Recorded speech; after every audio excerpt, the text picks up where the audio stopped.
এক মুহূর্ত কল্পনা করুন, এই পৃথিবী যেটা প্রতি ঘন্টায় ১৬৭০ কিলোমিটার বেগে ঘুরছে, হঠাৎ যদি মাত্র ৫ সেকেন্ডের জন্য থেমে যায়, তাহলে কি হবে? এই পৃথিবী কি ধ্বংস হয়ে যাবে, নাকি পৃথিবীর সব মানুষ মারা যাবে? এই ভিডিওর শেষে আপনি পৃথিবীকে আর আগের মতো ভাবতে পারবেন না। আমরা টের পাই না, কিন্তু পৃথিবী প্রতিনিয়ত ঘুরছে। বিষুবরেখায় দাঁড়ানো মানুষ প্রতি সেকেন্ডে প্রায় ৪৬৫ মিটার গতিতে চলছে। এখন ভাবুন, এই গতি যদি হঠাৎ শূন্য হয়ে যায়, পৃথিবী থামবে, কিন্তু আমরা থামব না। মানুষ, গাড়ি, ভবন সবকিছু আগের গতিতেই ছুটে যাবে। ফলে পুরো শহর মুহূর্তেই ভয়ঙ্কর ঝড়ে ধ্বংস হয়ে যাবে। কেউ দাঁড়িয়ে থাকতে পারবে না। সবচেয়ে ভয়ঙ্কর হবে সমুদ্র।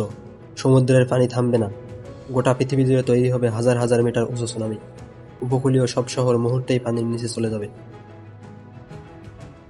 বাতাসও আগের গতিতেই চলবে। তৈরি হবে সুপার হারিকেন, যার গতি হবে শব্দের থেকেও বেশি। বিমান, পাখি কিছুই টিকে থাকবে না। ৫ সেকেন্ড পর পৃথিবী আবার ঘুরতে শুরু করলে ধ্বংস আরও বাড়বে। যারা প্রথম ধাক্কায় বেঁচে গিয়েছিল, দ্বিতীয়বারের ধাক্কায় তারাও শেষ হয়ে যাবে।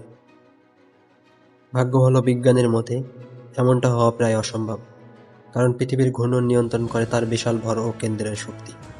হঠাৎ থামাতে হলে চাই গ্রহ ধ্বংসকারী কোনো শক্তি।